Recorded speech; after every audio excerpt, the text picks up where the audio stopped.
So for the past few weeks, I've been testing out this absolute unit here, the Honor Magic 7 Pro. One of the first flagship phones to emerge in 2025. Although technically it's the global re-release of the original Chinese blower, now with all that lovely Google type stuff smashed in there. But is it a worthy rival to the OnePlus 13, which just launched globally last week? Well, here's 15-ish minutes of me banging on about it in a review type situation. And for more on the latest and greatest tech, please do poke subscribe and ding that notifications bell. Cheers!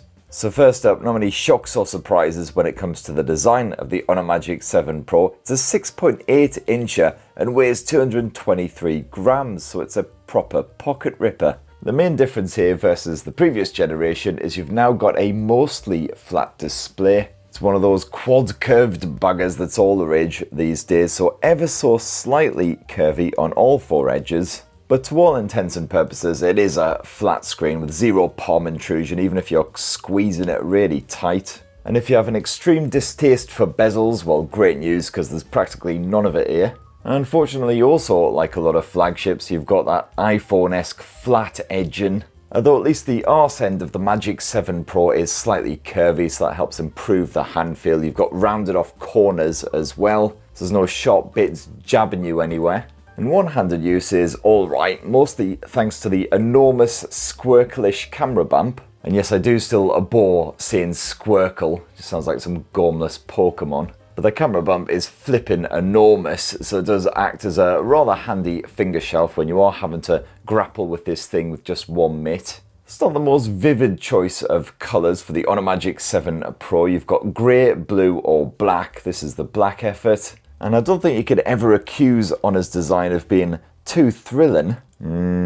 Nope, zero crotch tingle action going on whatsoever. I mean, it certainly won't be as polarizing as the OnePlus 13's aesthetics, but it certainly needs a little something to help it stand out a bit more. Some pizzazz, bit of personality, something else starting with P. At least that matte surface doesn't get too grubby. As you can see, it occasionally gets a bit marked up. Just give it a bit of a buffing and it'll be fine. And I've had this phone for about a month now, and I've had it chucked in various bags, stuffed into pockets with other smartphones, and as you can see, not a single nick or scratch on that back end. And up front, you've got Honor's nano crystal display, which is apparently super tough as well, scratch and drop resistant. You've got a pre-installed screen protector slapped on there too, although as you can see, this has seen better days. Already starting to scratch up and peel off in places. And like basically every other flagship phone that's emerging right now, the Honor Magic 7 Pro is IP69 rated. So not only can you drop it in a sink, in a bath, in a pool, give it a quick drying off, it'll be fine. It also won't be too bothered if you absolutely blast it with a hot jet of water for whatever reason. Now, when you want to unlock your Honor Magic 7 Pro, you've got an ultrasonic fingerprint sensor squirreled away underneath that almighty display. As you can see, supremely fast at unlocking this smartphone. We are talking mere milliseconds here. It still works really well, even if your hands are proper damp. And you've also got a bit of 3D face unlock in backup, which uses the time of flight shooter sat alongside that selfie camera, similar to what you get on the iPhone. And again, this works really, really well. Impressively quick at recognizing you, even in a pitch black room, just using the soft glow from the smartphone's display.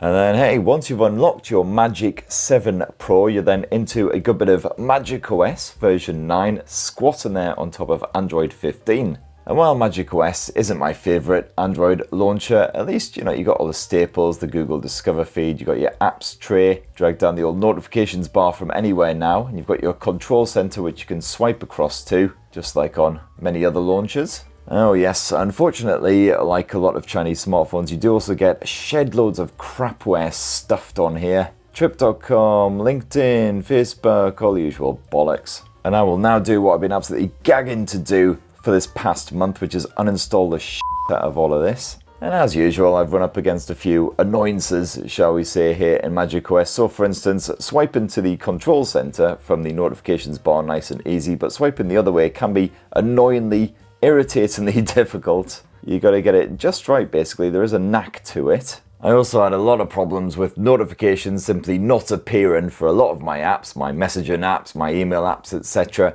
even though it was enabled in the settings. The problem there is, in Manage Apps, you need to select the app that you're not getting notifications for, and then ignore notifications, go into Power Usage Details, and ensure that in Launch Settings, it's not being managed automatically. You're allowing it to auto-launch, secondary launch, and run in the background. And I have encountered a few bugs over this past month as well, although bear in mind this is still pretty early software. I'm reviewing this thing ahead of the global launch, and it hasn't been quite so bad since the most recent update, which was about a week or so ago. But occasionally apps will just completely hang, you just get a blank screen basically. Occasionally the Magic Capsule just won't pop up at all. Ah yes, the Magic Capsule. That's where if you're, for instance, streaming some music in Spotify, you minimize the app, it then pops up as a wee floating turd type effort, just like on a bloody iPhone. And you can then tap that turd to bring up the old media controls, tap it again and you'll actually go back into the app. I mean, this works absolutely fine, but it's kind of awkward stretching all the way up to the top end of the screen anyway. You might as well just tap on the app itself to begin with. What I do like, however, is Honor's gaze detection feature. So if you get a notification pop up at the top end of the screen, it pops up as a tiny bubble. If you stare at it, that selfie camera can actually detect that you're looking precisely at that bubble, and then it expands it into a bigger bubble. And if you keep on staring at it, it then opens up the app so you can respond or whatever. And obviously this isn't as quick as simply tapping the notification, etc. But if you don't happen to have any hands free, for instance, you're busy cooking or something like that, then it's a really good way of checking out what is going on and seeing if there's anything urgent you need to reply to. Unfortunately, once again, it's a bit haphazard whether it actually works or not. But again, early software, hopefully that'll be rectified soon. And you've got a few more AI-based features squirreled away in, unsurprisingly, the Honor AI section of the settings. So for instance, plenty of translation tools. Pretty handy for your real-life chats with foreign folk as long as they speak one of the 14 supported languages. Bonjour madame, où est la piscine? Hello madam, where's the swimming pool? 5 years of French at school, that is, still got it.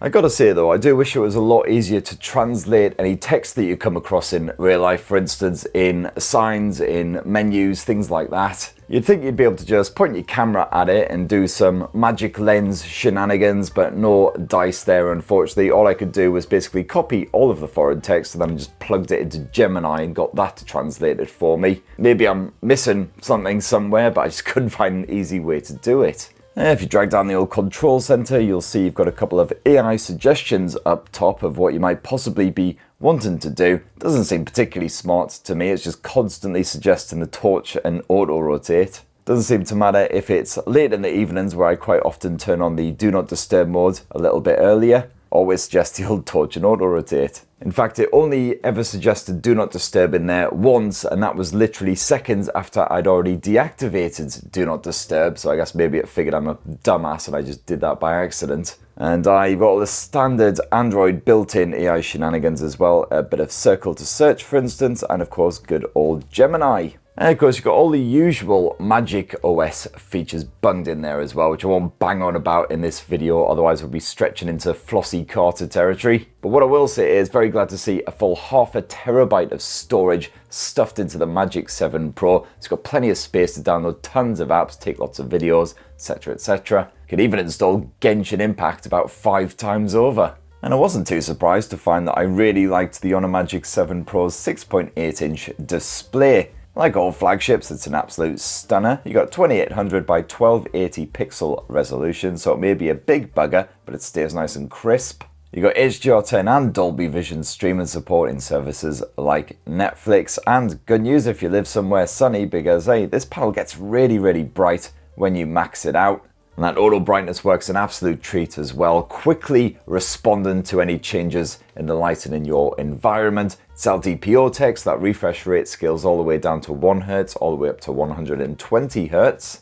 And you got plenty of features slapped on here to keep your eyes from getting all fatigued, including a bit of AI defocus. What the ruddy flip is that? I hear you cry, and I'm glad you asked. Apparently this can help to maintain a central focal point, which reduces transient myopia by an average of 13 degrees after reading for 25 minutes. It also enhances central choroid thickness after 25 minutes of screen use and helps to maintain central choroidal thickness. Yes, I absolutely understand every single word that just came out of my mouth. And you've also got 4320Hz PWM dimming, so great news if you're super sensitive to flickering on OLED screens in low light conditions. But pretty much my only complaint about this display is you got that gaping selfie cam orifice, which to be fair isn't anywhere near as bad as an iPhone's, but still slightly intrusive when you are going full screen for anything.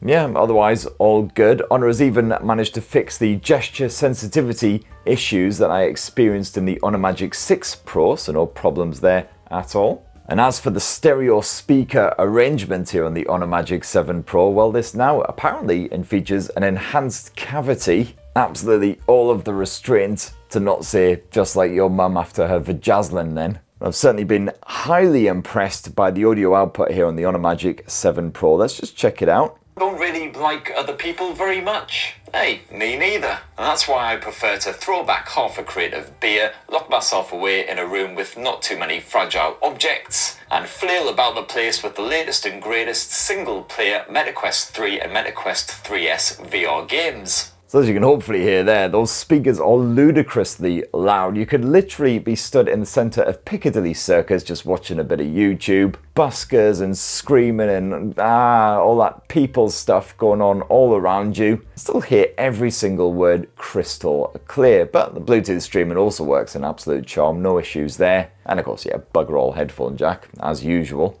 As for what runs the show here on the Honor Magic 7 Pro, you do of course have Qualcomm's Billy Big Bollocks Snapdragon 8 Elite chipset stuffed in there with 12 gigs of RAM. The everyday experience perfectly fluid, and of course gaming is an absolute joy whatever you are into. Wuthering Waves, for instance, played at a near constant 60 frames per second on the absolute maxed out graphics settings. And that's with zero noticeable dips in any of my sessions, even when I was gaming for well over an hour.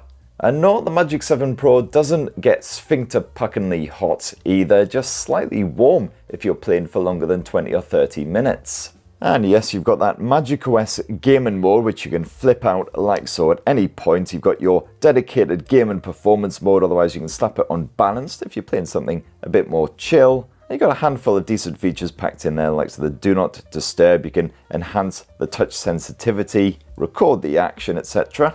So yes, it is a bit more basic compared with some other launcher gaming modes, but it's certainly a lot better than the stock Android version, and it's got all the main stuff in there. And now let's have a bit of a squint at the battery life, and for some reason us Brits and anyone in the EU type area gets absolutely gypped when it comes to the battery capacity. You've got a silicon carbon cell crammed in here no matter where you live in the world, but for some reason over here it's a 5270 mAh capacity battery, whereas in other regions of the world it's 5850. And that's a significant difference, and it also means that over here in Blighty you actually get a smaller battery versus the older Honor Magic 6 Pro. So that's kind of poo, but the good news is it still takes a solid 7 or 8 hours of screen on time to fully drain the Honor Magic 7 Pro. That includes all kinds of mixed use, but lots of camera play, a bit of Skyping or video chatting in general, things like that, and a good bit of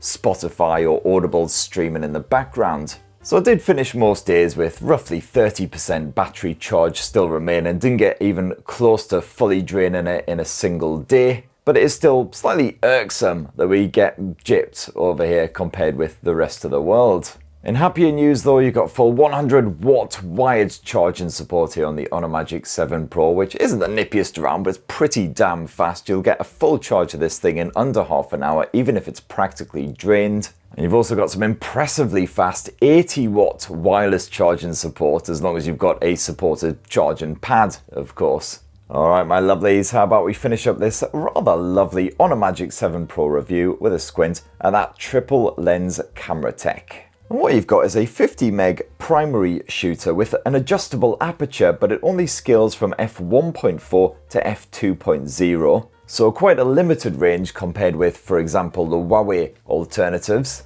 And in the dedicated Pro mode, you can actually fiddle with this yourself, swapping between f1.4 and f2. As you can see, this just tweaks the background blurring effect. You get a bit of natural bokeh if you stick it on that f1.4 aperture. And outside of the Pro mode, the Magic can of course adjust the aperture itself to suit the environmental conditions or again get that bokeh style effect. I was certainly happy with the photos spaffed out by the Magic 7 Pro because it's just as versatile as most rivals, coping with even quite extreme HDR. You'll only get the occasional wee bit of oversaturation, while darker elements look quite natural with minimal grain. And in the evenings, that auto mode does a decent job, but you will want to swap to the night mode to get a brighter, more balanced result. The Magic 7 Pro also boasts a 200 meg periscope lens with 3x optical zoom, maxing out at 100x zoom, with a bit of AI sharpening performed on device and then in the cloud, depending on how far you're zooming in. I found this works particularly well for action shots, especially when coupled with the rapid fire shutter burst mode, which can shoot 100 photos in a row in just a few short seconds. Yes, any quick motion will still give you blurry shots, but I was really happy with how a lot of my zoomed burst shots came out, even if the AI sharpening is rather obvious at times with human subjects.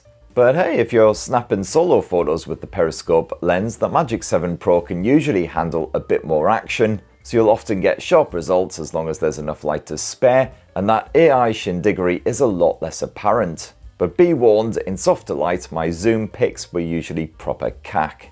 Portrait snaps also usually come out rather well using both the regular and the telephoto lenses. You got the usual selection of filters, adjustable bokeh, and an annoying beauty mode that is best knocked right off. And last up, the final of the triple lens setup around back is a 50 megapixel ultra-wide angle shooter, which does prove better in low light than quite a lot of rivals.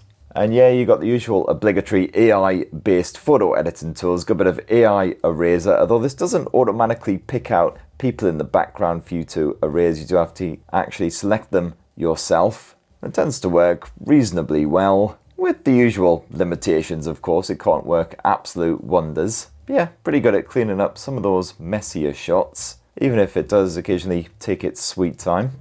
And for your home movie needs, where you can shoot up to 4K resolution footage at 30 or 60 frames per second. And transitioning between the different lenses isn't always the smoothest here, but those visuals stay crisp even when you're zooming right in, as long as again the light isn't total pants. And even in quite testing conditions, the Magic 7 Pro was just as reliable as a Samsung-shaped smartphone. Stabilization is fantastic when you're moving and shooting Ultra HD footage, while this phone is also excellent when it comes to muffling any windy shenanigans and keeping your vocals crispy clear over any background murmuring. And then last up, around the front end of the Honor Magic 7 Pro, you've got yourself a 50 megapixel selfie shooter as well, backed up by that time of flight lens. And this can shoot up to 4K resolution video at 30 or 60 frames per second. Mic pick up nice and clear. But be warned, you do get blurry or soft results quite often with that selfie shooter if you don't keep your hand and face completely still. And there you have it, my lovelies. That in a tasty wee nutshell is the Honor Magic 7 Pro. And I've got to say, it's a pretty solid flagship smartphone all around. Did I enjoy it quite as much as I enjoyed using the OnePlus 13? I'm not really sure. I think I preferred the software side of the OnePlus. I do love a bit of OxygenOS action, whereas macOS still a little bit bulky here and there, even if it really has improved a lot over the past few years. The Magic 7 Pro is certainly a match for all the best flagships out there when it comes to the performance, the battery life, even if it does have a slightly reduced battery here. And that camera tech, absolutely banging as well. Especially enjoyed using that telephoto lens. Really good for those action snaps. And that's what I reckon anyway. It'd be great to hear your thoughts on the Honor Magic 7 Pro down in the comments below. Please do subscribe and ding that notifications bell for lots more smartphone reviews this year. There's going to be about another 10 or so coming out in January. Bloody loads of sodding phones. In the meantime, have yourselves a ruddy, wonderful rest of the week. Cheers everyone. Love you.